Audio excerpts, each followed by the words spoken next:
KHNV online class में आप सभी बच्चे एवं बच्चियों का स्वागत है।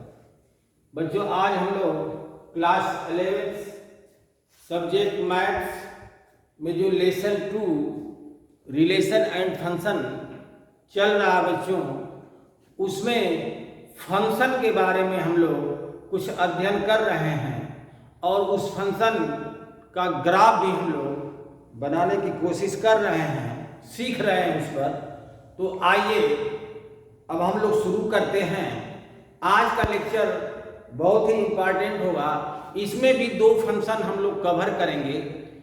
अब उसमें साइन फंक्शन होगा और साइन फंक्शन के बाद जो एक महत्तम पूर्णांक फलन होगा, ग्रेटेस्ट इंटीजर फंक्शन होगा, उस पर हम लोग अध्ययन करेंगे। तो आइए शुरू करते हैं बच्चों। क्लास 11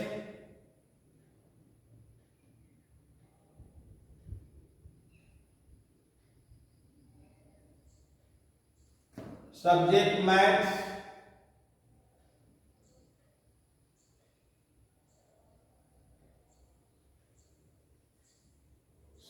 मैथ्स और जो लेसन है 2, इसमें केवल फंक्शन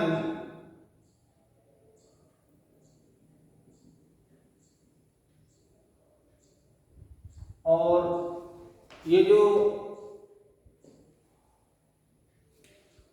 जो लेक्चर नंबर होगा, पार्ट नंबर होगा, ये 10 होगा बच्चों।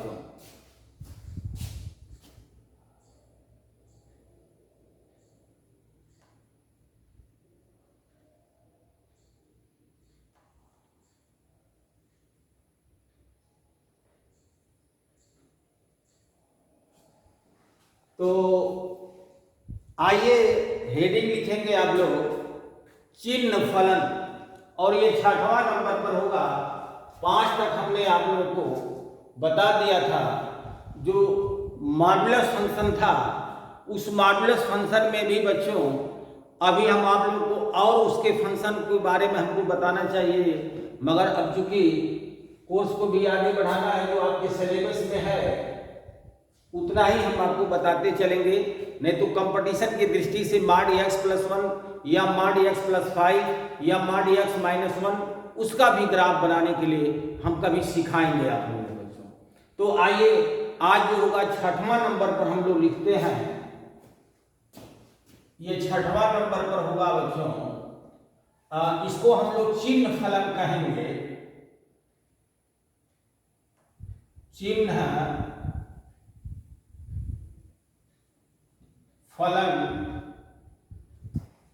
या इसको हम लोग साइन फंक्शन कहेंगे, या इसको हम लोग सिग्नम फलन भी कहते हैं। पढ़ने के लिए इसको सिग्नम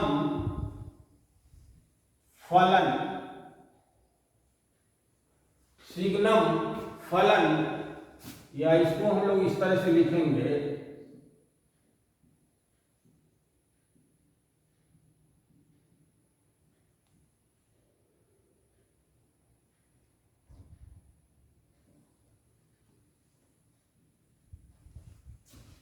ये चिन्ह फलन हो गया, या इसको हम लोग सिग्नम फलन के नाम से भी हम लोग जानते हैं बच्चों।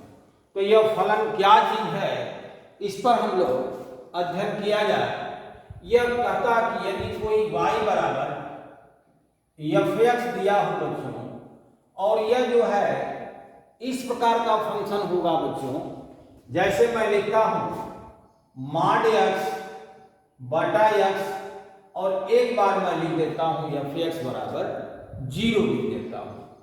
इसमें हम लोग लिखेंगे x0 इज इक्वल टू 0, और यहां पर इसमें लिखेंगे x बराबर 0 लिखेंगे। इसका क्या अर्थ हुआ बच्चों कि जब x का मान, देखिए जब डोमेन हम लोग x का मान लिया जाएगा बच्चों, तो वह अगर 0 होगा तो फलन एफ एक्स बराबर 0 होगा। और x का मान अगर 0 नहीं होगा अर्थात 0 से बड़ा होगा या 0 से छोटा होगा तो 0 नहीं होगा तो फलन हम लोग यह लिखेंगे, या इसको हम लोग ऐसे भी लिख सकते हैं, ध्यान देना, या हम लोग इसको हम लोग ऐसे भी लिख सकते हैं, एफ एक्स बराबर या y बराबर हम लोग लिखें और यहां से लिखेंगे एफ एक्स बराबर यह 1 होगा और यहां पर 0 लिख दे रहा हूं और यहां पर -1 लिख दे रहा हूं। और यह होगा कब, जब x का मान बड़ा मैं कर दे रहा हूं।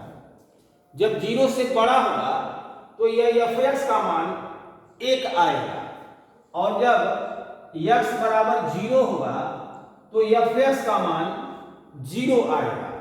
और यदि x का मान 0 से मैं छोटा लिखूं तो यह आ जाएगा एफ एक्स बराबर -1। इसका यह अर्थ हो रहा है बच्चों, ध्यान दीजिएगा कि इस y बराबर एफ एक्स में 3 फलन है। यहां पर तो केवल आपको 2 ही दिखाई दे रहा है कि यह एक एफ एक्स बराबर mod x बाई x है और एक एफ एक्स बराबर 0 है। तो यह mod x बाई x में भी समझ लीजिए कि 2 फलन है।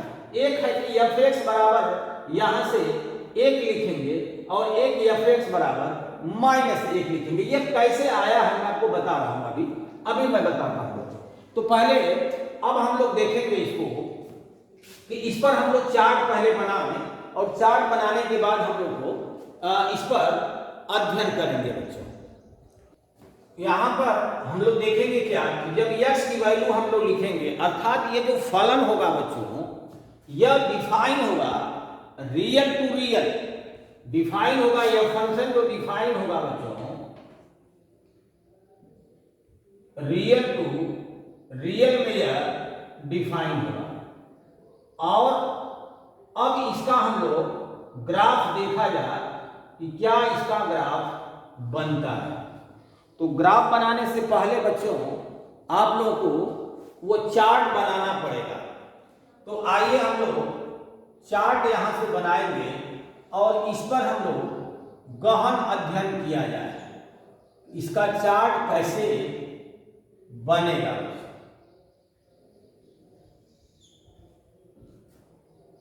इसमें मैं x का मान लिखूंगा और इस वाले कॉलम में y बराबर एफ एक्स का मान मैं लिखूंगा। जैसे मैं यहां से लिखता हूं x बराबर -4 लिखूंगा, एक बार -3 लिखूंगा, एक बार -2 लिखूंगा, एक बार -1 लिखूंगा, फिर 0 लिख दे रहा हूं, फिर 1 लिख दे रहा हूं, फिर 2 लिख दे रहा हूं, 2 लिख दिया और कहीं आगे इसको बढ़ा दे रहा हूं मैं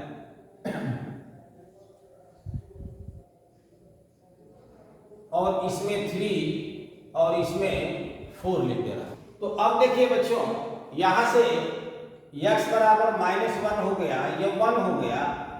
इस तरह से x की वैल्यू हम लोग लेंगे।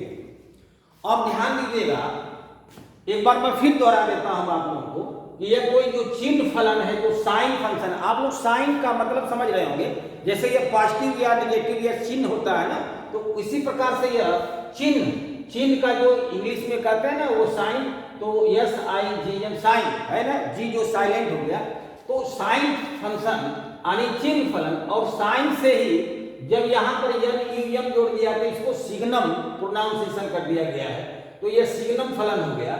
और यह फलन एफ एक्स बराबर कहता क्या है कि mod x बाई x है और यहाँ पर यह 0 लिखा हुआ है। तो इसका मतलब ये जो फलन दिया हुआ है mod x बाई x और ये 0, तो इसके अंदर 2 फलन है। यहाँ पर देखिए एक एफ एक्स बराबर mod x बटा x है और एक एफ एक्स बराबर 0 है बच्चों। तो जब एफ एक्स बराबर mod x बाई x वो वाला जो फलन लिखा जाएगा तब जब x का मान 0 नहीं होगा तब, अर्थात x का मान 0 से या तो बड़ा हो या तो 0 से छोटा हो, है कि नहीं। तो 0 से बड़ा होगा तो पॉजिटिव हो जाएगा, 0 से छोटा होगा तो निगेटिव हो जाएगा, इस तरह से है ना बच्चों। और यहाँ पर कह रहा कि यदि एफ एक्स बराबर 0 होगा तब जब x का मान 0 होगा तब। या हम लोग यह कहें कि जब इसको भी हम लोग तोड़ेंगे तो इसमें भी दो फंक्शन देगा। क्या देगा कि एक f(x) बराबर हम लोग लिखेंगे 1। देखिए f(x) बराबर 1 लिखेंगे, बार बार यह f(x) बराबर 1 ही आएगा। तो f(x) बराबर 1 का अर्थ यह हो गया, देखिए समझिए पहले मैं यहां से लिखता हूं 1 लिख दिया कि f(x) बराबर 1, और यह कब लिया जाएगा जब x का मान 0 से बड़ा होगा बच्चों। और 1 हो गया f(x) बराबर ये 0 लिखेंगे जब x का मान 0 होगा, और 1 होगा कि f(x) बराबर -1 होगा कब जब x का मान 0 से छोटा होगा तब। इसका मतलब इसके अंदर 3 फलन हो गया, 1, 2 और 3 हो गया। और वही चीज यह है, देखिए वही यह है। अगर मैं इसको मैं लिखता हूं तो यहां से f(x) बराबर देखिएगा, पहला होगा f(x) बराबर mod x बटा x होगा, और जब यह x का मान 0 नहीं है। और दूसरा इसमें आ जाएगा f(x) बराबर यहां से 0 लिखेंगे जब x का मान 0 होगा। तो यह दोनों चीज देखिए मैं याद करके लगाया हूं बच्चों, या तो इस फंक्शन को आप लोग समझे या इसको मैंने एक्सप्लेन करके और इसको मैंने तोड़ दिया इसको, है ना।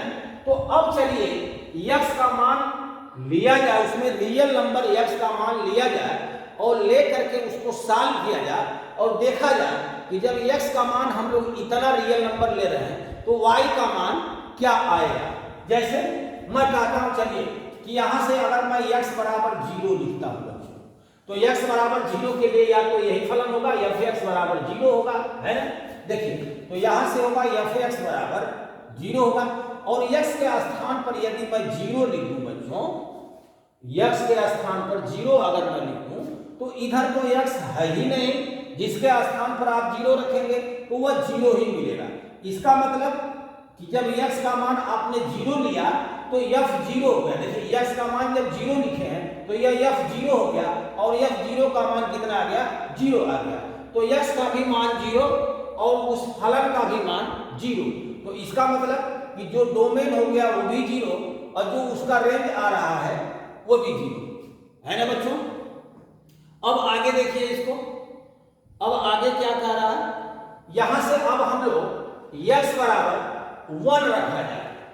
अब चलिए देखिए यदि मैं x बराबर 1 रख रहा हूं, ठीक है, तो जब x बराबर 1 रखेंगे तो देखिए x बराबर 1 यह 0 के बराबर नहीं है। तो जब x का मान 0 के बराबर नहीं है तो इसका मतलब फलन कौन सा लिया जाएगा, यह लिया जाएगा f(x) बराबर mod x बटा x लिखा जाएगा बच्चों, यही होगा ना। अब देखिए तो जब x के स्थान पर हम लोग 1 रखेंगे तो यह आएगा f1 होगा, और यहां से लिखेंगे हम लोग mod 1/1, mod 1/1 होगा, और mod 1 का मान 1 होगा बाई 1 होगा, इस तरह से 1 हो जाएगा। तो f1 का मान देगा 1 देगा। कहने का अर्थ यह है कि x का मान अगर हम लोग 1 लिख रहे हैं तो यह जो f1 हो रहा है उसका भी मान 1 आ रहा है। तो यहां पर 1 होगा तो यहां पर भी क्या आ जाएगा, 1, है ना। दूसरा देखिए अगर मैं x बराबर 2 रखता हूं, चलिए x बराबर 2 रखूंगा तो x बराबर अगर 2 रख रहा हूं तो ये भी तो 0 के बराबर नहीं है, तो f(x) बराबर यही लिखेंगे हम लोग, f(x) बराबर लिखेंगे mod x/x लिखेंगे, और x के स्थान पर यदि मैं 2 रख देता हूं, देखिए यह x की वैल्यू आ रही है, अब वो फलन का मान आ रहा है, अर्थात y का मान मैं निकाल रहा हूं। तो यहां से होगा क्या, यहां लिखेंगे mod 2/2 होगा, तो mod 2 का मतलब 2 ही होगा, और इसका 2 हो गया तो 2 में 2 का भाग देंगे तो क्या हो जाएगा, यह भी 1 हो गया। इसका मतलब हो गया कि जब x का मान 2 लिख रहे हैं तो इस फलन का भी मान क्या आ रहा है, 1 आ रहा है। इसी प्रकार से 3 रख करके भी हम लोग देखेंगे। आइए अब 3 रख करके देखा जाए तो यहां से अगर x बराबर हम लोग 3 रख रहे हैं बच्चों, तो x बराबर 3 रखेंगे तो यह भी तो 0 के बराबर नहीं है, इसलिए फलन कौन सा लिया जाएगा, f(x) बराबर होगा mod x बटा x होगा बच्चों, अब x के स्थान पर अगर हम लोग 3 रखते हैं तो यह आ जाएगा mod 3 बाई 3 और mod 3 का मान ये भी 3 प्लस में आ जाएगा और बटा 3 बराबर 1 आ जाएगा। इसका मतलब जब x बराबर 3 रख रहे हैं तो जो फलन का मान आ रहा है अर्थात y का जो मान आ रहा है ये भी कितना आ रहा है 1 आ जा रहा है। तो यहां पर भी इसका मान 1 आ गया। अर्थात अब हम लोग इस फलन का प्रयोग करें कि यदि x बराबर 0 से बड़ा है यानी x का मान 0 नहीं, 0 पर तो 0 देगा, x बराबर 0 पर 0 देगा और जब 0 से बड़ा आप ले जाएंगे तो x का मान जो भी लिखते जाए x का मान बढ़ाते जाइए मगर उस फलन का मान जो होगा बच्चों 1 होगा। इसलिए हमेशा या 4 लिखेंगे तब भी यहाँ पर 1 लिख दें, है कि नहीं। तो अगर 5 लिख रहे हैं तब भी वो 1 आएगा, 6 लिखेंगे तब भी वो 1 आ जाएगा, है ना बच्चों। तो इस तरह से अगर हम लोग ने पॉजिटिव नंबर पर देखा कि यह रियल नंबर जो भी लिए जा रहे हैं बढ़ा रहे हैं उस फलन का मान वह 1 इधर आ रहा है। किसके लिए? जब x का मान 0 से बड़ा हो रहा है। ठीक है बच्चों, अब हम नीचे वाला इतना मिटाते हैं और अब हम लोग लिखते हैं -1 वाला देखते हैं। तो आइए इसको हम मिटा देते हैं बच्चों।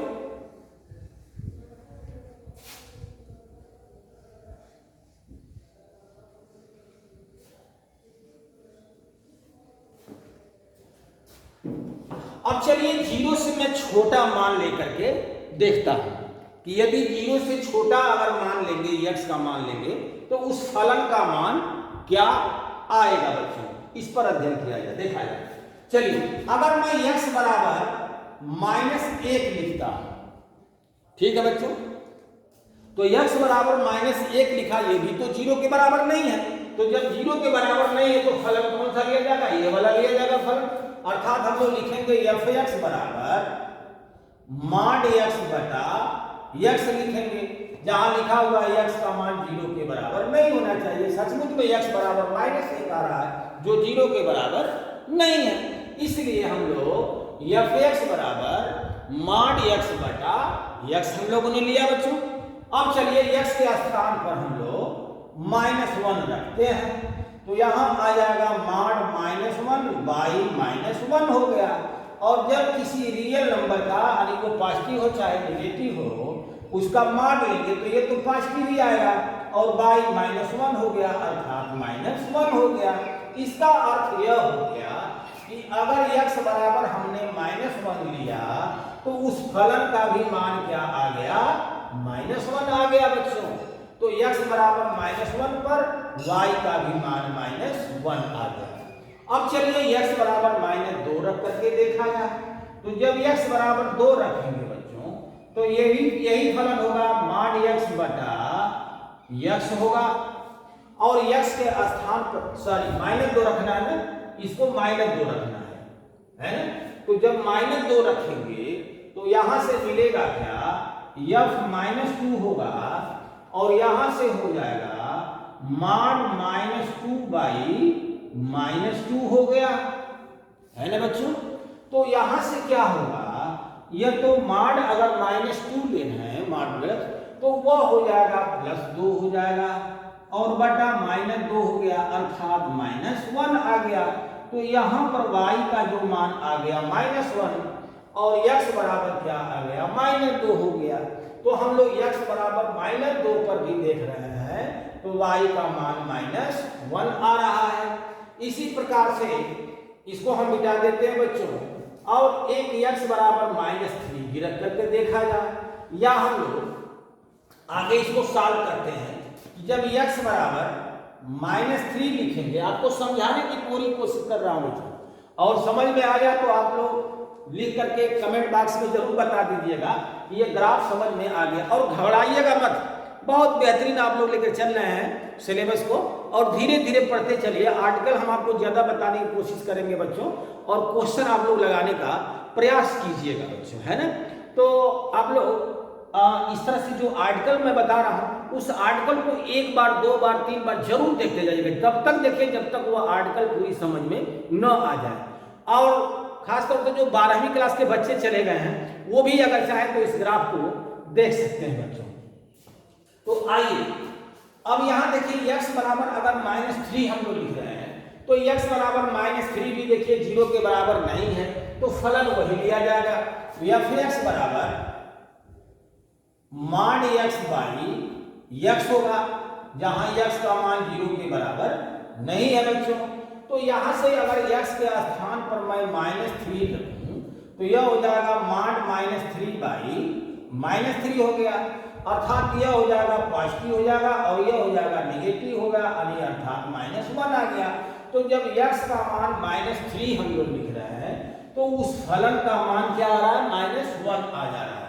तो -1 आ जा रहा है। या हम लोग अब इस फलन को जो मैंने आपको इधर बताया इसका प्रयोग कर लीजिए। यह बहुत आसान हो गया कि जो फलन है, ये जो सिग्नम फलन है, फंक्शन है ना, साइन फंक्शन है, इसके अंदर 3 फलन है, एक f(x) बराबर 1, एक f(x) बराबर 0 और एक f(x) बराबर -1।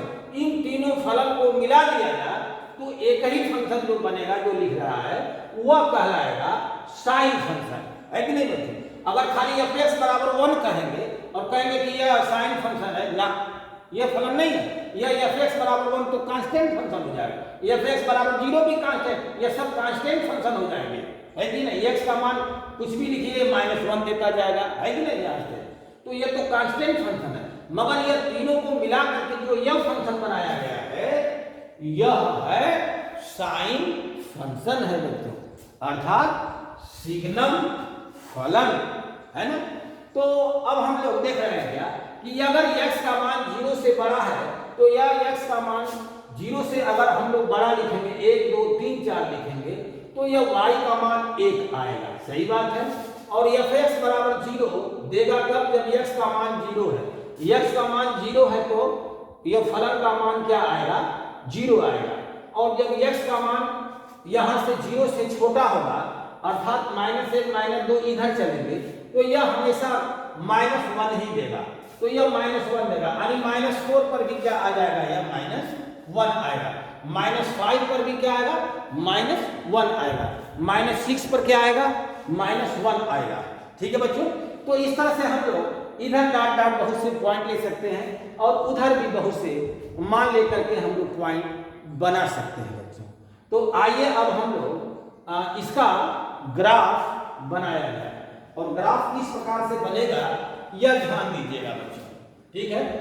तो हम इसे अब मिटा देते हैं।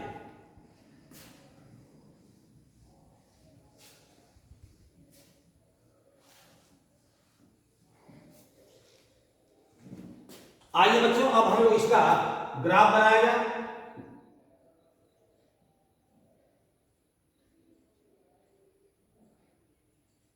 इसका जो ग्राफ बनेगा वो ग्राफ कितना होगा बच्चों, ध्यान देना। यहां पर मैं इसको y(x) बना दे रहा हूं,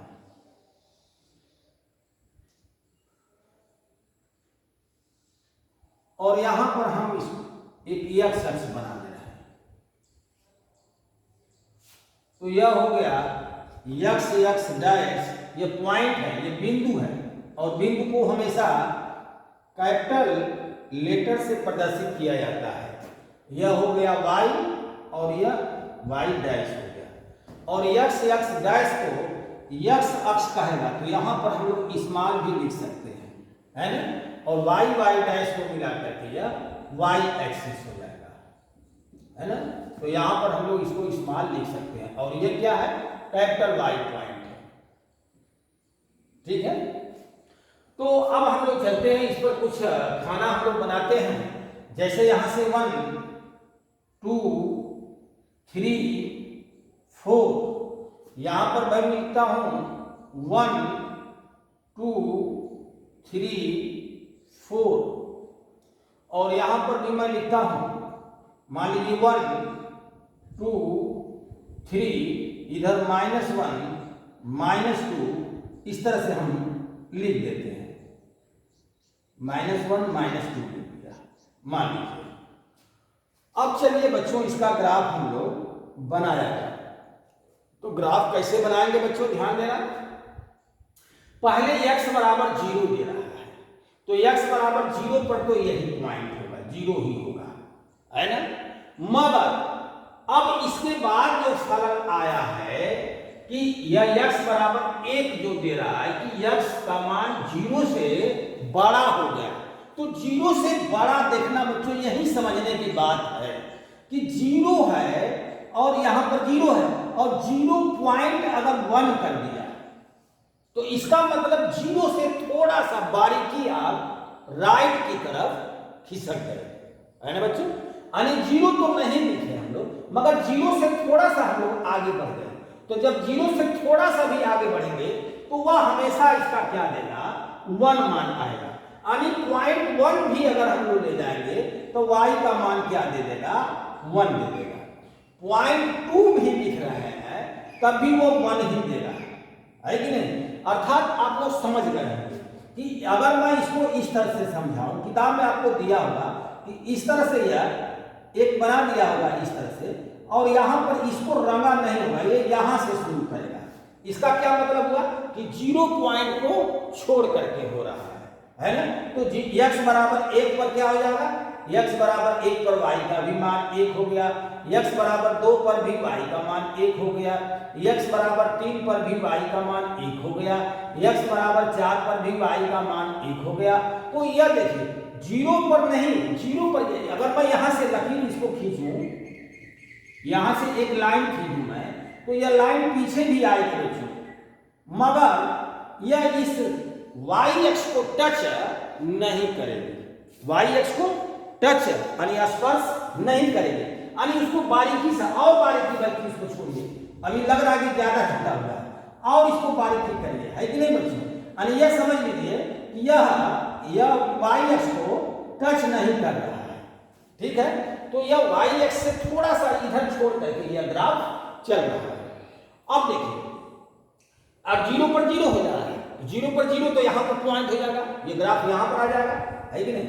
तो यह 0 पर 0 यहाँ के बाद फिर यहाँ पर जंप कर जा रहा है और यहाँ से शुरू हो जा रहा है, बात समझ रहे हैं ना। x बराबर 0 0 0 0 पॉइंट यहाँ हुआ और 0 से जैसे ही थोड़ा सा बढ़े फटाक से ये ग्राफ ऊपर चला जाएगा, है ना, समझ रहे हैं ना। जंप कर गया यहाँ पर और जैसे आगे बढ़ते जाएंगे तो ये यहाँ से लकीर चलेगी, है ना। तो आप लोग समझ गए होंगे।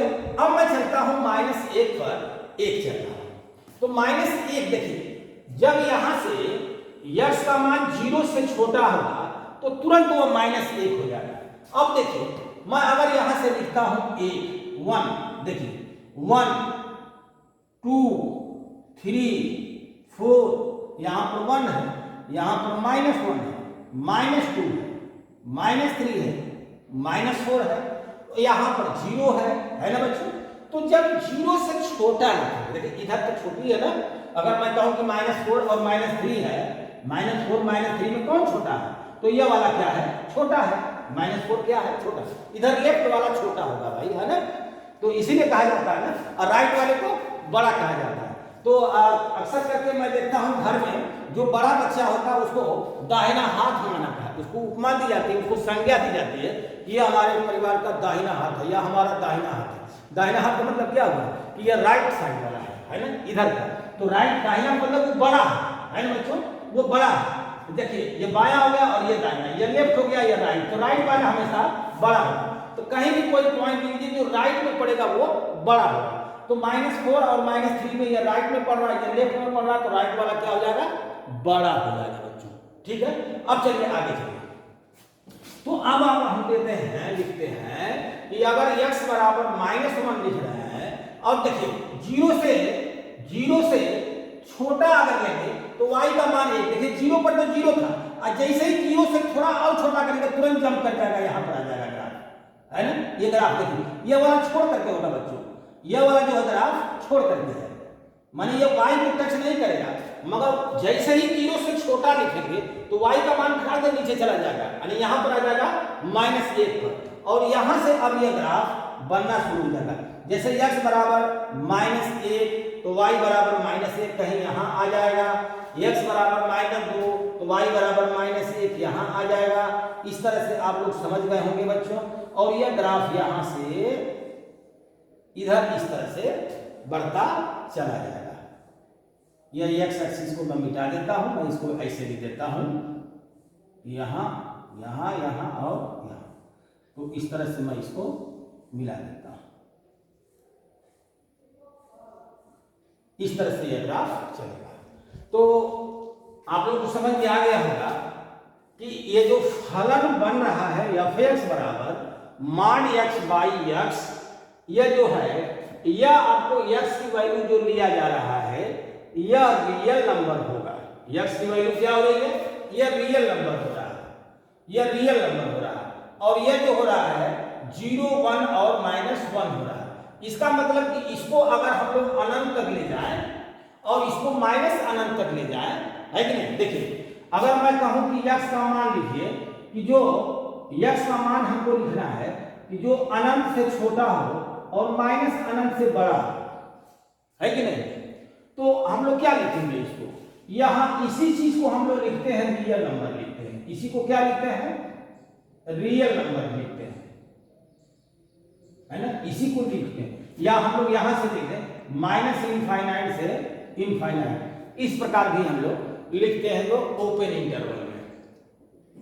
तो अब यह हो गया रियल नंबर हो जाएगा, तो जो यह पूरा रियल नंबर हो गया। तो अब देखिए फलन जो बन रहा है बच्चों, जो फलन बन रहा है, अब यहां से देखिए real number two real number में परिभाषित है। यह परिभाषित का क्या मतलब होगा कि इस फलन में अगर हम लोग रियल नंबर डालेंगे, इसके अंदर पुट करेंगे फलन में, किसमें, साइन फंक्शन में, अगर रियल नंबर हम x की वैल्यू लेंगे तो जो उसका मान आएगा वह भी रियल नंबर ही आएगा। अब तो वो हो गया रियल नंबर में, मगर इस फंक्शन का डोमेन कितना होगा और रेंज कितना होगा यह हम लोग को ज्ञात करना है। तो देखिए इसका जो प्रांत होगा बच्चों, मैं यहां से लिख देता हूं, जो प्रांत होगा इसका प्रांत, डोमेन, इसका जो डोमेन होगा यह रियल नंबर होगा। मैं ऐसे रियल नंबर लिख देता हूं।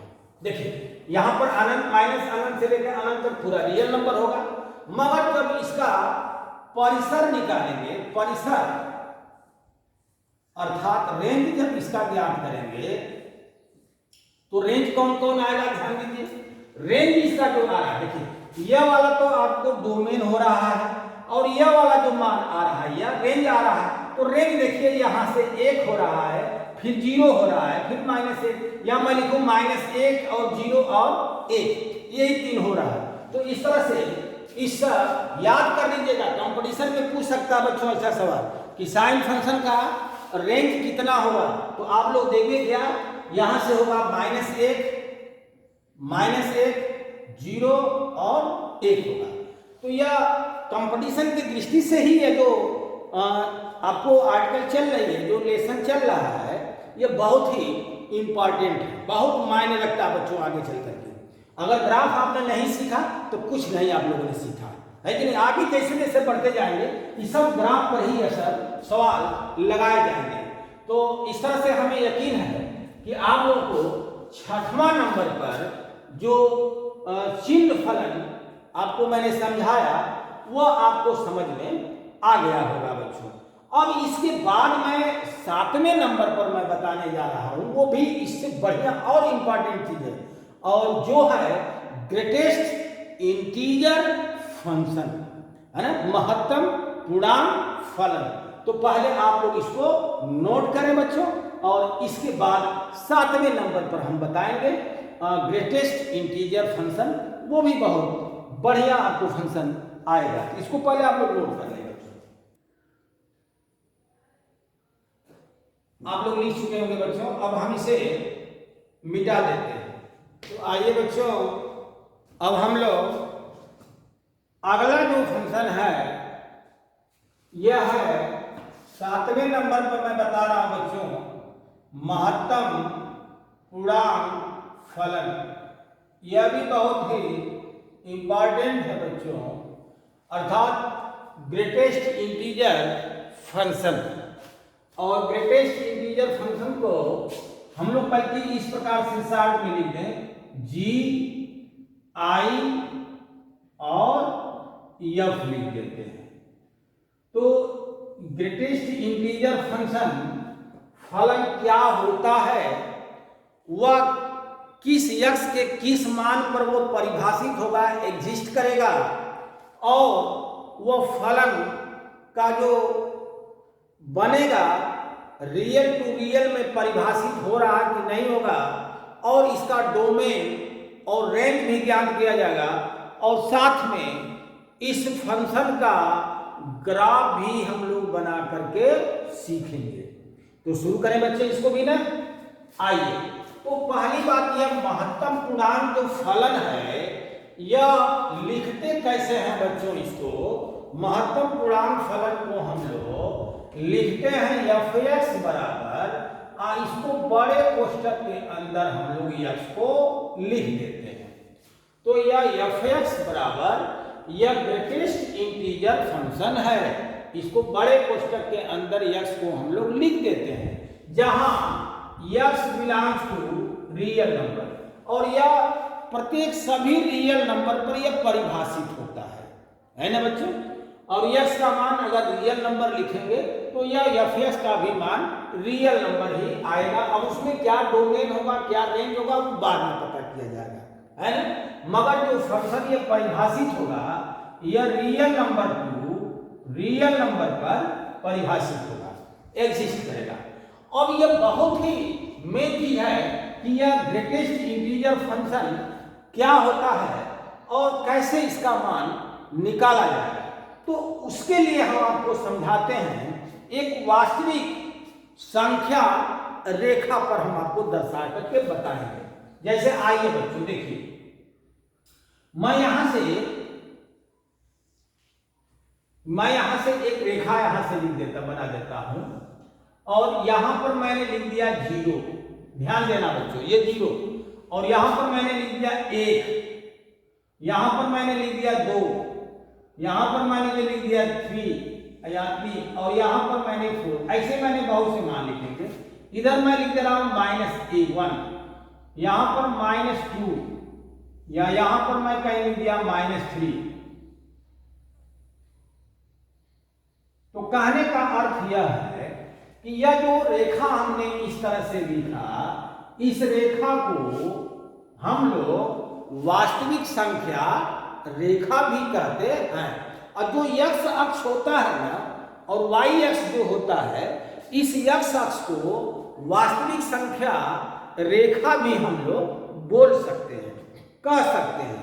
y अक्ष को भी वास्तविक संख्या रेखा हम लोग कह सकते हैं, क्योंकि x अक्ष और y अक्ष पर सभी वास्तविक संख्याओं को प्रदर्शित किया जाता है बच्चों। इस तरह से, इस प्रकार x अक्ष और y अक्ष को भी हम लोग वास्तविक संख्या रेखा कहेंगे, ठीक है। तो आइए अब हम लोग बात करते हैं ग्रेटेस्ट इंटीजर फंक्शन पर करेंगे। तो ध्यान देना बच्चों, ग्रेटेस्ट इंटीजर फंक्शन का क्या अर्थ हुआ, मैं यहां से आप लोगों को समझाने की कोशिश करूंगा। जैसे नंबर 1, मैं यहां से, यह x है ना, यही नहीं, मान लीजिए ये जो फंक्शन दिया है y बराबर, देखिए y बराबर f(x), और इसको मैं लिख देता हूं greatest integer of x function. तो यहां से अगर लिखता हूं कि यह y बराबर, या y बराबर f(x) बराबर, या यही से मैं लिख देता हूं। चलिए देखिए, y बराबर f(x) है, और f(x) का मान x दिया हुआ है। तो इधर मैं थोड़ा जगह आप लोग को छोड़ना चाह रहा हूं, इसलिए हमको इधर ही लिखना पड़ेगा। y बराबर f(x) बराबर ग्रेटेस्ट इंटीजर x लिख देता हूं। तो अब देखिए बच्चों, यदि मैं x का मान 0 करता हूं, x का मान 0 लिखूंगा, तो f 0 होगा, और यहां से भी मैं लिखूंगा 0 का ग्रेटेस्ट इंटीजर निकालूंगा, तो यह भी आ जाएगा 0 आ जाएगा, अर्थात y का मान जो आएगा वो 0 आएगा। अब ध्यान दीजिएगा, अब मैं लिखता हूं, यहां से मान लेता हूं कि 0.1 लिखता हूं, तो यहां से होगा 0.1 होगा, और इसका ग्रेटेस्ट इंटीजर भी 0 होगा, तो यह भी आ जाएगा। अब यहां से 0. मान लीजिए 5 लिखता हूं, तब भी यहां पर होगा 0.5 होगा, और यहां पर क्या हो गया, 0 हो गया। इस तरह से मैं अगर यहां से 0.9 तक भी ले चलूं, है कि नहीं, और 9 भी करूं, यानी 0.9 तक मैं ले चलूं तभी इसका ग्रेटेस्ट इंटीजर क्या होगा, 0 होगा। मगर जिस दिन अगर यहां से मैं 1 लिख दूंगा, है ना, तो यहां से जो ग्रेटेस्ट इंटीजर 1 आएगा बच्चों ना, तो 1 का ग्रेटेस्ट इंटीजर 1 आएगा। ठीक है, इसका अर्थ क्या होगा कि 0 या 0 से बड़ा, देखिए हम लोग क्या देख रहे हैं, 0 या 0 से बड़ा और 1 से छोटा। ठीक है, मैं इसको इस प्रकार से भी लिख सकता हूं कि यह ग्रेटेस्ट इंटीजर जो है y बराबर या fx बराबर, मैं यहां से लिखता हूं, देखिए यहां से मैं लिखूंगा, क्या लिखता हूं कि अगर ग्रेटेस्ट इंटीजर x यहां से लिखता हूं तो इसका मान 0 आएगा। और 0 कब आएगा कि जब x का मान 0 या 0 से बड़ा, तो x का मान 0 या 0 से बड़ा और 1 से क्या हो, छोटा, 1 से छोटा। अभी मैं आपको समझाऊंगा, एकदम एक्सप्लेन करूंगा, आपको एकदम समझ में आ जाएगा। तो जब यह fx बराबर जो दिया है ग्रेटेस्ट इंटीजर x, ये इसका मान 0 होगा कब, जब x का मान 0 हो या 0 से बढ़ते बढ़ते 1 न होने पावे, 1 से क्या हो, छोटा हो। क्योंकि जैसे ही x का मान 1 लिख रहे हैं तो यह जो है इस फलन का मान क्या आ जा रहा है, 1 आ जा रहा है। ठीक है बच्चों, अब अगला देखिए, अगर मैं लिखता हूं, चलिए देखिए यहां से मैं बनाता हूं कि यहां से लिखता हूं कि fx बराबर, और यहां से ग्रेटेस्ट इंटीजर x हो गया, और मैं यहां से यहां पर अभी मैं 1 रखा था, तो यह 1 पर क्या आ गया था, इसका मान 1 आ गया था। अब हम लोग चलते हैं 1.1 करता हूं, तो यहां से जब 1.1 लिखेंगे तब भी इसका मान 1 ही आएगा, अर्थात मैं इसको डाट और यहां पर 1.9 मैं कर दूं, यहां से ग्रेटेस्ट इंटीजर 1.9 कर दूं, तब भी इसका ग्रेटेस्ट इंटीजर क्या आएगा, 1 ही आएगा। मगर जिस दिन मैं यहां से f2 लिखूंगा, यानी x के स्थान पर मैं 2 लिखूंगा, तो उस दिन इसका ग्रेटेस्ट इंटीजर क्या आएगा, 2 आ जाएगा। इससे क्या मतलब हो रहा है कि 0 से 1 के बीच में है तो 0 दे रहा है, 1 या 1 से अधिक और 2 से कम आ रहा है। देखिए जब हम लोग 1 या 1 से बड़ा और 2 से छोटा ले आ रहे हैं तो इसका ग्रेटेस्ट इंटीजर कितना हो रहा है बच्चों, या इसका मान क्या आ जाएगा, 1 आ जा रहा है, 1 आ जा रहा है। ठीक है, तो यहां से हम लोग इस प्रकार से लिखे। अब इसी तरह से हम लोग लिखेंगे कि जब यह 2 होगा और 2 से बड़ा होगा और 3 से छोटा होगा, तो यह जो ग्रेटेस्ट इंटीजर का मान आएगा यह 2 आ जाएगा। अब देखिए मैं लिखने जा रहा हूं डायरेक्ट, है ना बच्चों, अब आप लोग समझ गए होंगे कि 0 से 1 के बीच में। तो अब इसको कैसे याद करेंगे, आप लोग यह समझ लीजिए कि कोई भी पूर्णांक लीजिए, है ना, और पूर्णांक लीजिए, 2 पूर्णांक कोई भी लीजिए, ये 2 पूर्णांक हमने लिख लिया, और 2 पूर्णांक के बीच में कोई भी संख्या अगर चलेगी तो लेफ्ट वाला ही इसका ग्रेटेस्ट इंटीजर मान देगा, लेफ्ट वाला जो इधर वाला। जैसे मैं कह रहा हूं कि 0 से 1 के बीच में चलना है, तो 0 से 1 के बीच में चलना है तो 0 आपको लेफ्ट पड़ रहा है और ये 1 जो है राइट साइड पड़ रहा है, तो लेफ्ट वाला जो है ना, लेफ्ट वाला जो होगा वो ग्रेटेस्ट इसका इंटीजर का मान देगा। अर्थात 0 और 0 से 1 के बीच में ले चलेंगे तो वह आपको 0 देगा, देख रहे थे ना, 0 देगा। अब यहां से 1 से 2 के बीच में चलेंगे तो इसमें जो लेफ्ट वाला होगा वह 1 देगा। एकदम सेम इसी तरह से -1 और 0 के बीच में चलते हैं, तो -1 से 0 के बीच में चलेंगे, है ना। तो यह देखिए इसमें क्या होगा कि यहां देगा क्या कि यदि -1 हो, -1 हो, -1 या -1 से बड़ा हो, किसका हो, छोटा हो, तो इसका मतलब यह हो गया कि यहां -1 और यहां पर क्या है, 0 है, तो इसके बीच में कोई भी अगर मान लिखेंगे, समझ रहे हैं ना, कोई भी मान अगर लिखेंगे, जैसे यहां पर देखिए यहां पर 0.5 है ना, तो इसके बीच में क्या हो जाएगा, -0.5 होगा, कहीं -0.5 होगा,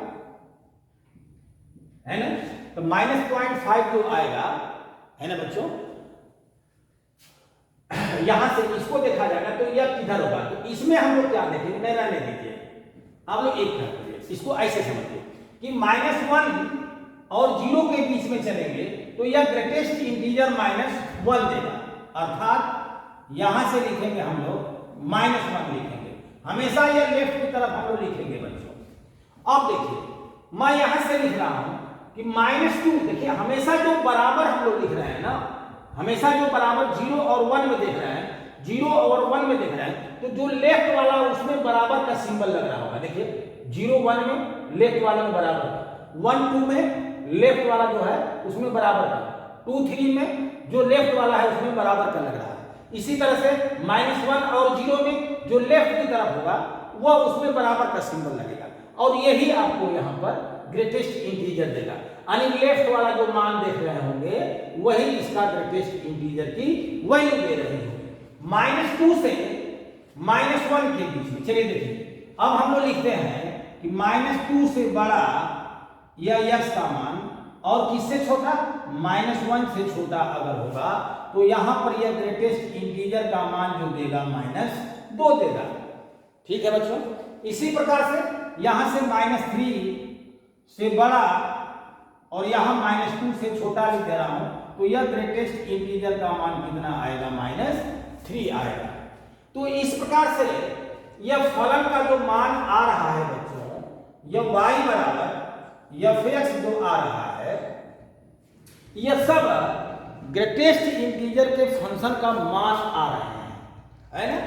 तो इस तरह से जिस प्रकार से हमने आपको यह समझाया मैंने, और यह अभी हम लोग यहां से देख लिए। याद करने का तरीका क्या है कि सीधे सीधे 2 इंटीजर लीजिए और उसके बीच में अगर कोई भी x का मान लिखेंगे तो जो y का मान होगा या जो लेफ्ट की तरफ जो वैल्यू पड़ रही है, जो इंटीजर पड़ रहा है, वही उसका ग्रेटेस्ट इंटीजर देगा बच्चों।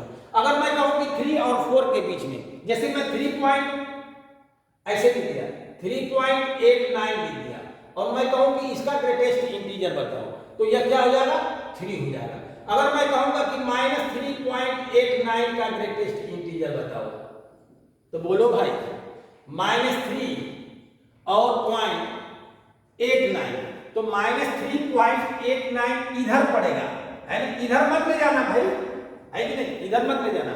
जैसे मैं कहूं कि 1.5 इधर पड़ रहा है, तो इसी तरह से -1.5 इसके बीच में पड़ेगा बच्चों, है ना।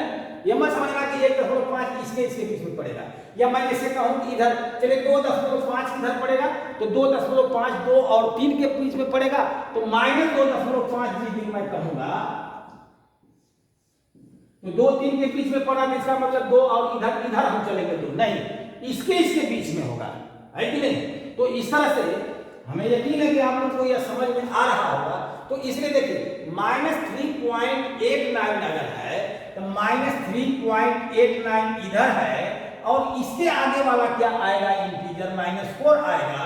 इस तरह से इसका जो होगा ग्रेटेस्ट इंटीजर -4 आ जाएगा।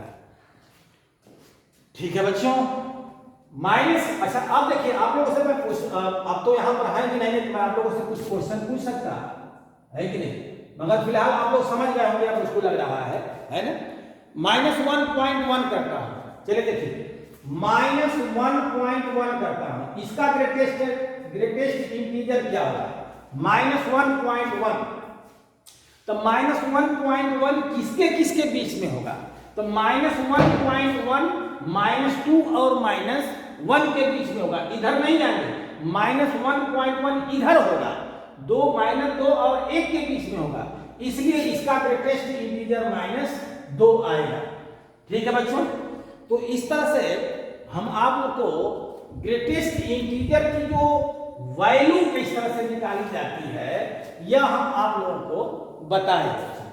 ठीक है, और आप लोगों ने इधर देखा बच्चों ग्रेटेस्ट इंटीजर, है ना। अब हम लोग क्या करेंगे, अब हम लोग इसका ग्राफ बनाएंगे बच्चों। तो आइए इसका हम लोग ग्राफ बनाते हैं, और ग्राफ इसका कैसे बनेगा इस पर हम लोग ध्यान देते हैं। तो हम इसको क्या करें, मिटा दें पहले बच्चों, हम इसको मिटा देते हैं। तो आइए बच्चों, अब हम लोग इसका ग्राफ हम लोग बनाया और ग्राफ बना करके देखा जाए इसका ग्राफ कैसा आपको दिखाई दे रहा है, यानी उसकी जो ग्राफ बन रहा है वो ग्राफ कैसा बनेगा, और ग्राफ को जब बनाएंगे तो उस ग्राफ में उस फलन का डोमेन और रेंज कितना होगा। ठीक है बच्चों, तो आइए अब हम लोग इसका ग्राफ बनाएंगे। देखिए यहां पर मैंने x और x डैश कोई दो बिंदु लिया, यहां पर कहीं x और यहां पर कहीं x डैश, हम लोगों ने दो बिंदु लिखा, और यहां से कहीं हम लोगों ने y और y डैश हम लोगों ने बिंदु लिया, यहां पर y बिंदु लिया और यहां पर हम लोगों ने y डैश पॉइंट लिया। तो इस तरह से यह x अक्ष हो गया, यह हो गया x एक्सिस, और यह हो गया y एक्सिस हो गया। तो y डैश और x डैश हम लोगों ने लिया। अब ध्यान दीजिएगा इसका ग्राफ कैसे बनेगा। मान लेता हूं कि यहां से मैंने 1 लिख दिया, यहां पर कहीं 2 लिख दिया, यहां पर कहीं मैंने 3 लिख दिया, और यहां पर मान लेता हूं कि -1 लिखा, -2 यहां पर लिया हमने, और यहां पर कहीं -3 लिया, और y का भी मान हम लोग लिख दे रहे हैं, 1 लिख दे रहे हैं, 2 लिख दे रहे हैं, 3 है, 4 है, यहां पर 1 2 3 4 हो गया, है ना बच्चों। यहां से ध्यान दीजिएगा, यह जो हो जाएगा -1 -2 -3, इस तरह से -4, इस तरह से हम लोग इधर लिखिए, और यहां पर क्या है बच्चों, 0 है। तो आइए देखा जाए क्या होगा कि क्या रहा है। यहां से पहले इस पर हम लोग चलते हैं कि 0 और 1 के बीच में, 0 या 0 से 1 के बीच में अगर हम लोग x बराबर 0 लिखते हैं, देखिए यह जो वैल्यू होगी यह x की वैल्यू होगी, यह जो है x बिलोंग्स टू है, और यह जो है यह जो y की वैल्यू होगी, अर्थात हम लोग लिख देते हैं यह जो होगी x की वैल्यू होगी और यह जो होगी y की वैल्यू होगी। यानी यह वाला जो मान होगा बच्चों, हम लोग इसको x अक्ष पर लिखेंगे, और यह जो मान आ रहा है इसको हम लोग y अक्ष पर लिखेंगे। तो आइए अब हम लोग देखते हैं क्या होगा कि यदि x का मान 0 है तो y का मान क्या देगा, 0 देगा। अगर हम लोग 0.1 लिख रहे हैं तब भी 0 होगा, अर्थात 0 को हम लोग रंग दे रहे हैं, और यह आपको ग्राफ आगे बढ़ता जाएगा, मगर यह वाला इसको छोड़ देगा, यहां से इसको छूट जाएगा। माने 0 से, जैसे मैं यह कह रहा हूं कि अगर मैं 0.9 भी लिखूं तब भी वह 0 ही होगा, y का मान 0, y का मान 0 मतलब समझ रहे हैं बच्चों। जैसे ध्यान दीजिए, यहां देखिए मैं यहां से 2 खाना पर मैंने लिखा, 2 खाना पर मैंने दिया, तो इस रेखा का समीकरण जो बनता था y बराबर 2 बनता था, यानी 2 खाना पर। यहां पर क्या है, यह 1 खाना पर हो गया, y का मान 1 खाना पर हो गया, और जिस दिन y का मान 0 कर दूंगा तो यह रेखा x अक्ष पर आ जाएगी। तो यह y का मान 0 है, देखिए y का मान इसमें क्या है, 0 दे रहा है, तो यह x अक्ष पर ही यह रेखा चलेगी बच्चों, है कि नहीं, यह x अक्ष पर ही चलेगी। और यहां से कहां तक बीच में चलेगी, यहां से 0 से 1 के बीच में। अब देखिए अगला स्टेप, देखिए अगला अगर हम लोग देखेंगे तो यहां से दे रहा है कि यदि 1 से 2 के बीच में चलते हैं तो 1 पर अगर ले चलेंगे तो x बराबर 1 पर y का मान क्या देगा, 1 देगा, अर्थात यहां आ जाएगा x बराबर 1 तो y बराबर भी 1 है, तो यह क्या देगा, यहां पर आ जाएगा।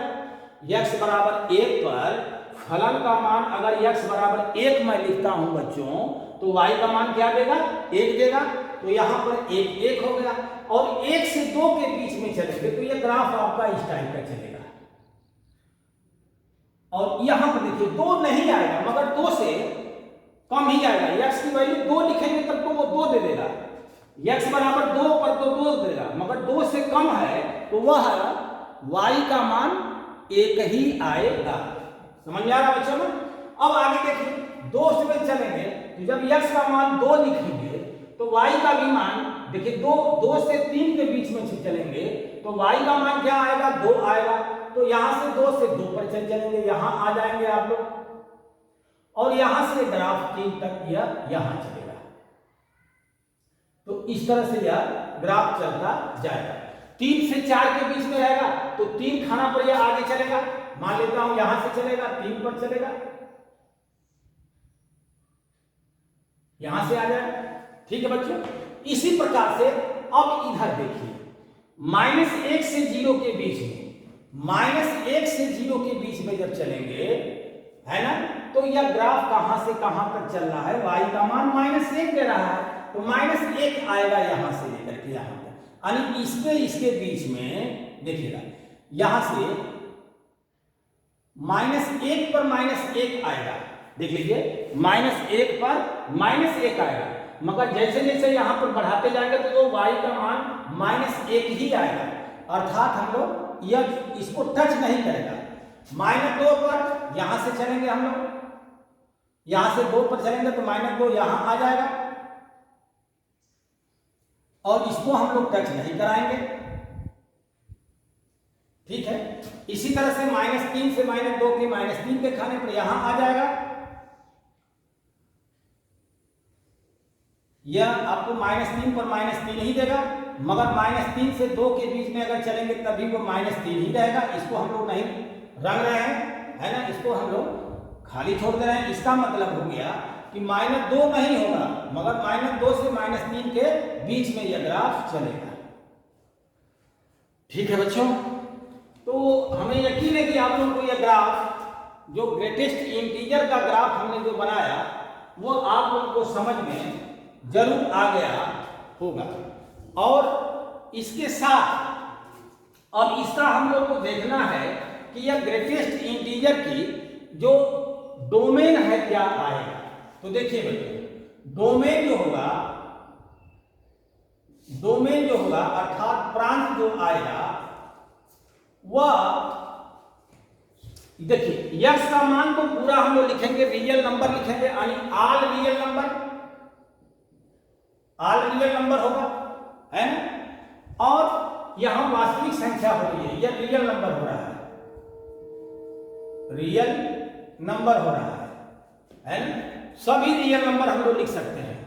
मगर जब यहां पर परिसर की बात करूंगा,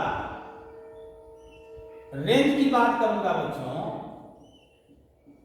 परिसर अगर मैं आपसे कहूं कि परिसर इसका कितना होगा, रेंज कितना होगा, तो रेंज देखिए यही आ रहे हैं 0, 1, 2, 3 और यहां पर -1, यानी ये वाले सब रियल नंबर आएंगे।